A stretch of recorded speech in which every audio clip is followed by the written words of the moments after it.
सावधान अर्जुन।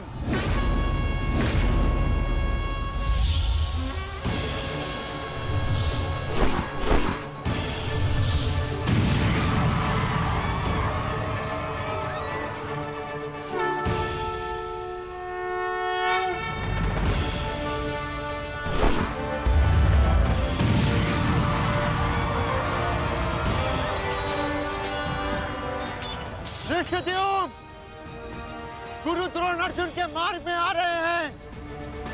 वज्र के आगे बढ़ने के लिए अर्जुन के मार्ग की बाधा हटानी होगी। जाओ, जाके अर्जुन की सहायता करो।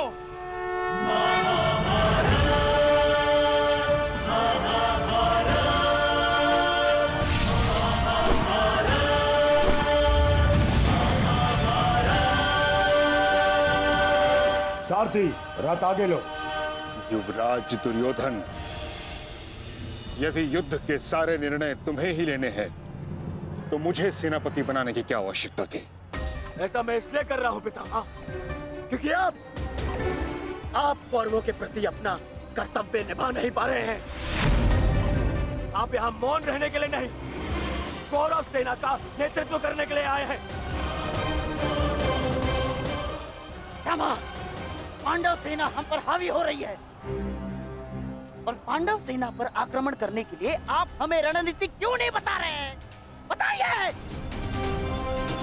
स्मरण है ना पितामह आपको, यदि दुर्योधन के रथ की पताका अर्जुन के हाथ में लग गई तो हम ये युद्ध हार जाएंगे महामहिम,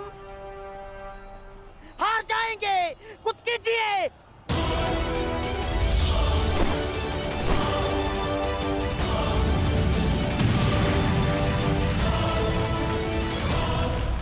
युवराज को मैंने ऐसे व्यर्थ वचन लेने के लिए कदापि नहीं कहा था। अब युवराज दुर्योधन को इसका परिणाम स्वयं भुगतना होगा। और रही बात मेरे आदेश की, तो अभी आक्रमण में समय शेष है। ये कैसी बातें कर रहे हैं आप? इसीलिए मैंने आपसे कहा था कि हमें पितामह से अधिक मित्रकाल की आवश्यकता है। अब देखिए क्या स्थिति हो गई है हमारी।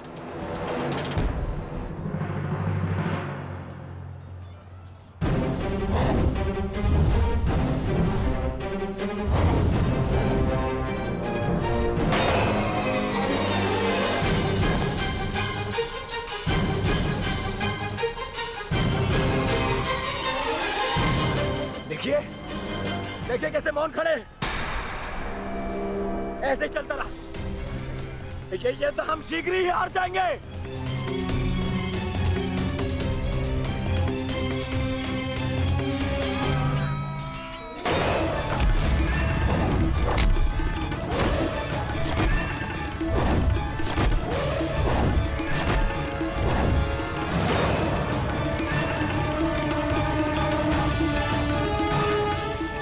मेरे पिताश्री के पास जाकर पुनः युद्ध कला सीखो भीम। स्मरण हो रहा है कि प्रतिशोध की आग में तुम युद्ध कला भूल रहे हो। यदि तुम मेरे हाथों जीवित बचकर शोध थामा तो मैं अवश्य ऐसा करूंगा।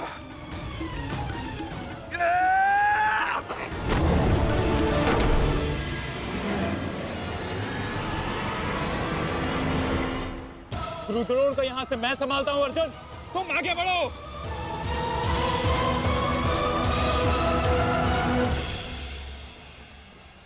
आगे बढ़ने का समय आ गया है पार्थ। द्रोणाचार्य के साथ युद्ध करके हमारा समय व्यर्थ हो रहा है।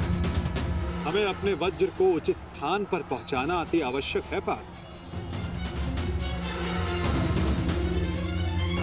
जैसी आज्ञा माधव।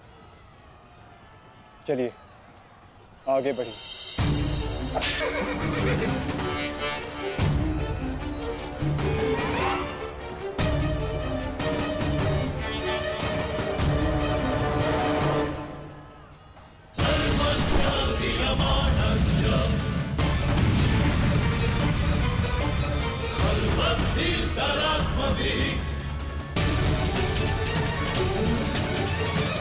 मेरे होने वाले सम्राट, शत्रु का वज्र आगे बढ़ा है। यदि हमने कुछ नहीं किया तो हमारे लिए समस्या उत्पन्न हो सकती है।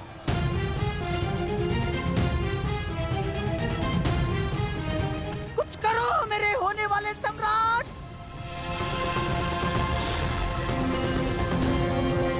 काश भी मेरा मित्र मेरे साथ होता। मुझे तुम्हारी आवश्यकता है मित्र, आवश्यकता है तुम्हारी।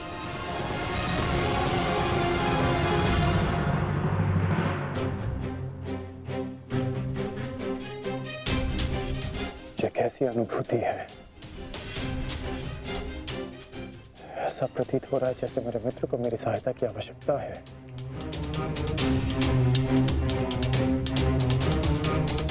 मुझे क्षमा कर दो मित्र, जब तुम्हें मेरी सबसे अधिक आवश्यकता है तभी मैं तुम्हारे साथ नहीं हूं।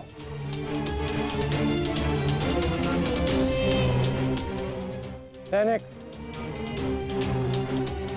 जाओ जाकर पता लगाओ कि युद्ध में क्या चल रहा है। जो आज्ञा महाराज।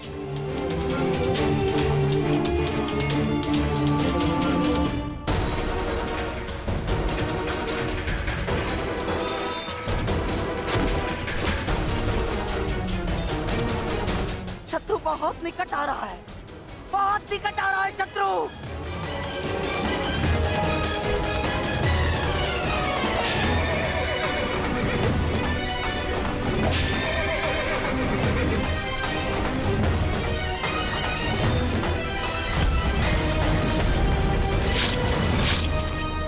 माधव,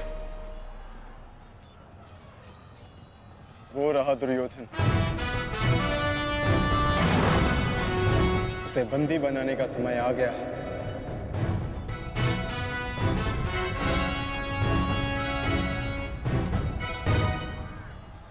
शत्रु निकट आ गए हैं दुर्योधन, आ गए शत्रु निकट। अब आक्रमण का समय आ गया है।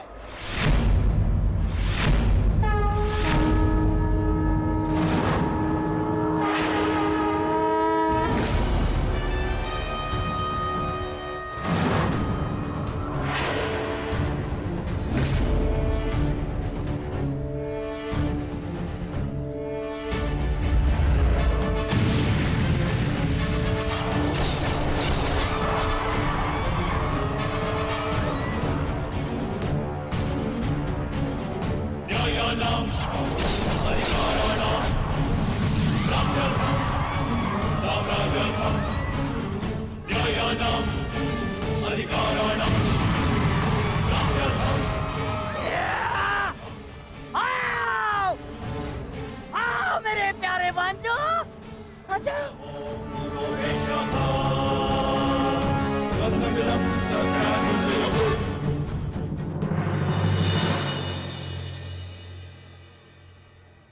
महामहिम भीष्म ने सर्वतोभद्र व्यूह की रचना की है महाराज। वो वज्र व्यूह को ध्वस्त करने का प्रयत्न कर रहे हैं। उस ओर से सेना का नेतृत्व कौन कर रहा है संजय? व्यूह को ध्वस्त करने का प्रयास कर रहे हैं। इस सेना की टुकड़ी का नेतृत्व कौन कर रहा है? कौन? वज्र पर चारों ओर से आक्रमण कर दिया गया है।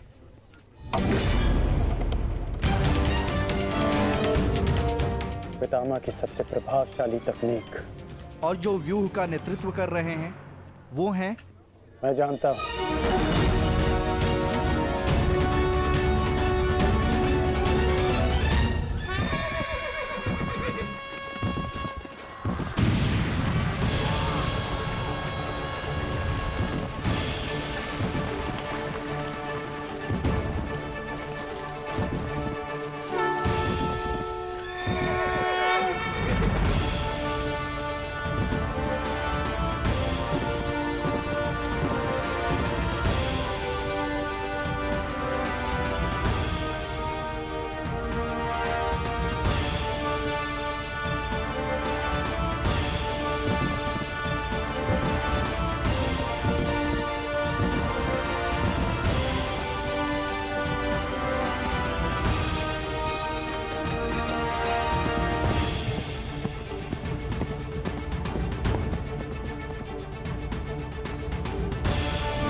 जैसा पिता वैसा पुत्र।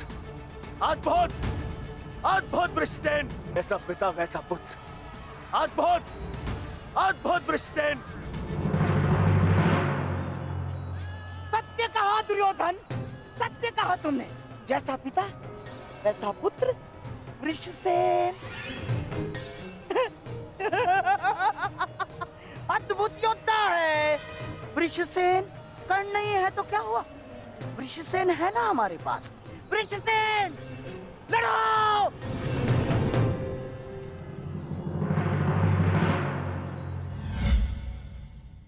सर्वतोभद्र व्यूह के विषय में जानते हो?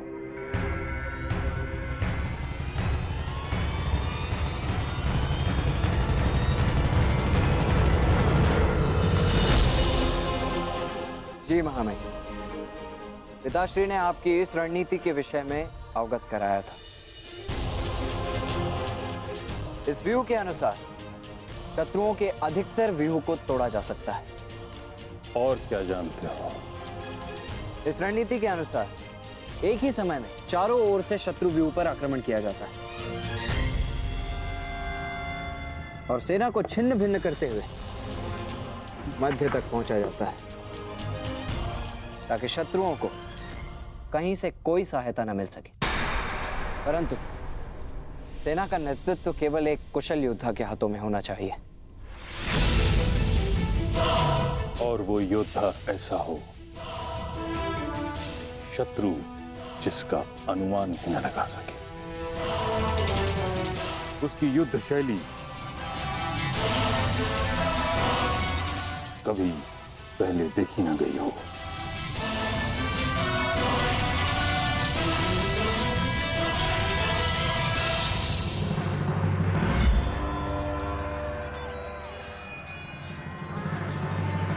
आक्रमण करो वत्स।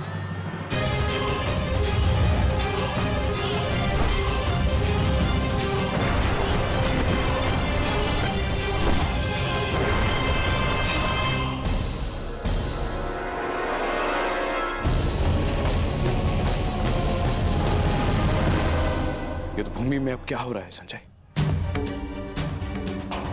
महामहिम भीष्म के आदेश के अनुसार अंगराज कर्ण के पुत्र वृषसेन सर्वतोभद्र व्यूह का नेतृत्व कर रहे हैं महाराज।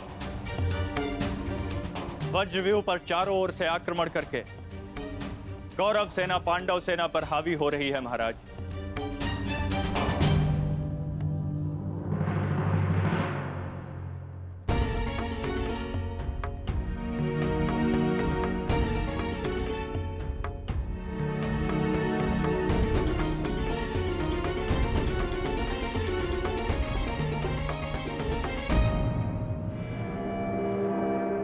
जब तक मैं युद्ध भूमि में हूं तब तक कर्ण युद्ध भूमि से दूर रहेगा।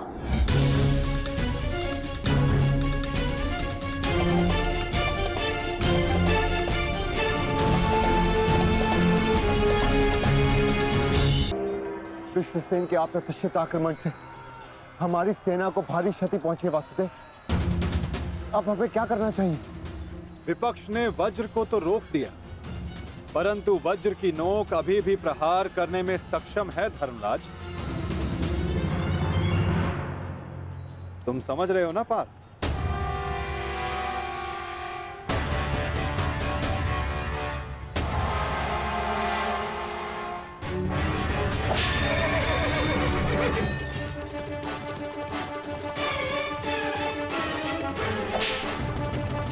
ये क्या कर रहा है? तुम्हारी मूर्खता का लाभ उठा रहा है दुर्योधन। अर्जुन वज्रव्यूह को त्याग आगे बढ़ रहा है।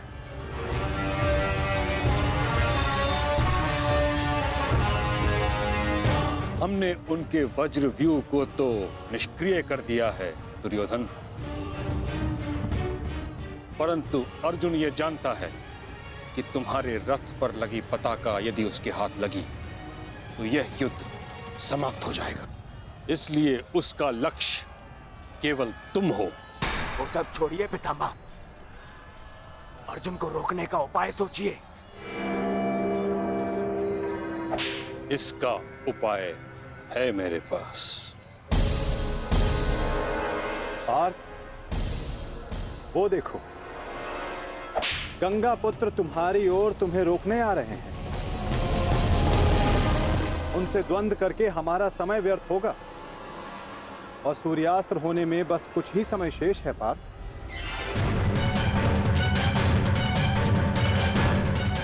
गंगा पुत्र का तुम्हारे मार्ग से हटना आवश्यक है।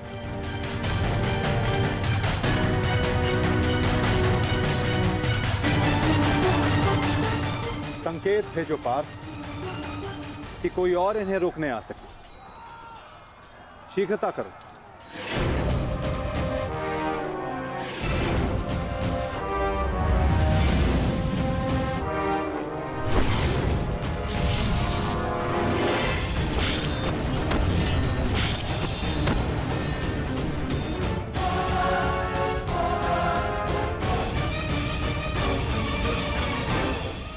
परंतु पितामह से द्वंद्व करेगा कौन? जब योद्धा समक्ष प्रस्तुत होगा तब आपको ज्ञात हो जाएगा धर्मराज।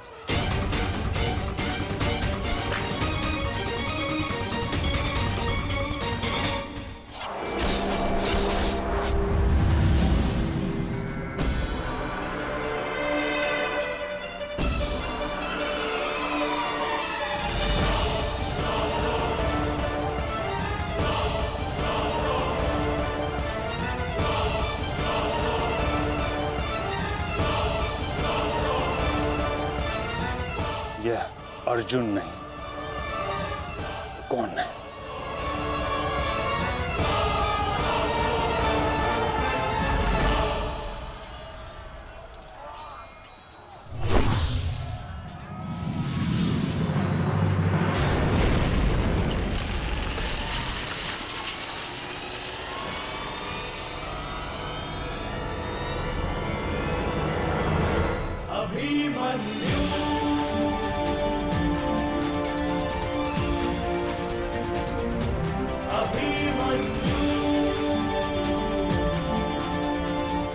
अभिमन्यु?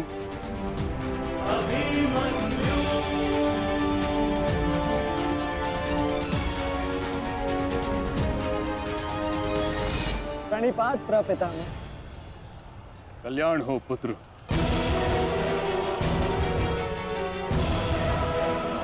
किंतु क्या अपने ही प्रपितामह का मार्ग रोकना उचित है? मैं तो केवल अपने धर्म का पालन कर रहा हूँ प्रपितामह। वही कर रहा हूँ जो मेरे पिता ने अपने पितामह से सीखा और जो मुझे सिखाए। उचित कहा पुत्र। यह युद्ध ही ऐसा है, यह भूमि ही ऐसी है। यहाँ द्वंद्व के पालन हेतु अपनों के साथ ही द्वंद्व करना पड़ रहा है। मुझे तुम पर गर्व है कि तुम परम निष्ठा और साहस से अपने कर्तव्य का पालन कर रहे हो, किंतु ये मेरा दुर्भाग्य है कि तुम मेरे साथ नहीं, मेरे विरुद्ध हो। और इसी कारण आपके प्रहार को रोकना मेरा कर्तव्य बन जाता है प्रपितामह। हेतु अपनों के साथ ही द्वंद्व करना पड़ रहा है। मुझे तुम पर गर्व है कि तुम परम निष्ठा और साहस से अपने कर्तव्य का पालन कर रहे हो, किंतु ये मेरा दुर्भाग्य है कि तुम मेरे साथ नहीं, मेरे विरुद्ध हो। और इसी कारण आपके प्रहार को रोकना मेरा कर्तव्य बन जाता है प्रपितामह। पुत्री उत्तरा, मैं तुम्हें वचन देता हूं कि जब तक रणभूमि में ये गंगा पुत्र खड़ा रहेगा, तब तक तुम्हारा सौभाग्य और तुम्हारा सुहाग दोनों पर कोई आंच नहीं आएगी। स्नेह और प्रेम के अतिरिक्त तुम्हें देने के लिए मेरे पास कुछ भी नहीं, और इसके चलते मैंने तुम्हारी अर्धांगिनी उत्तरा को वचन दिया था कि जब तक मैं युद्ध भूमि में हूं, तुम्हारे प्राण को संकट में नहीं आने दूंगा।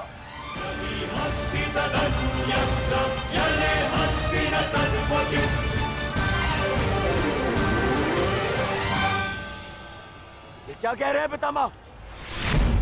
ये युद्ध है और ये हमारा शत्रु, इसकी रक्षा नहीं करनी है, आपको इसका वध करना है। मुझे भली भांति स्मरण है दुर्योधन कि मुझे क्या करना है और क्या नहीं।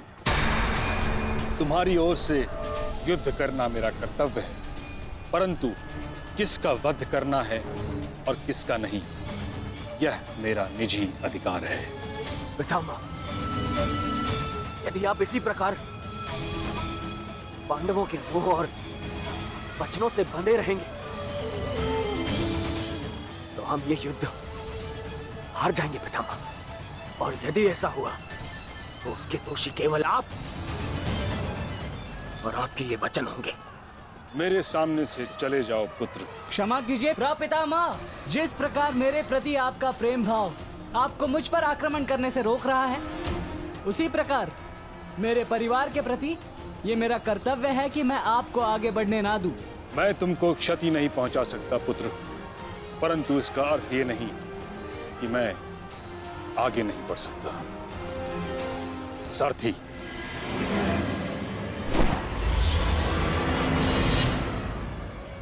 साधु पुत्र, किंतु अगली बार मत चूकना।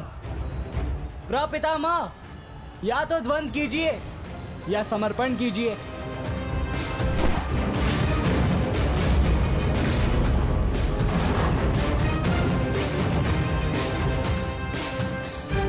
बस करो पुत्र।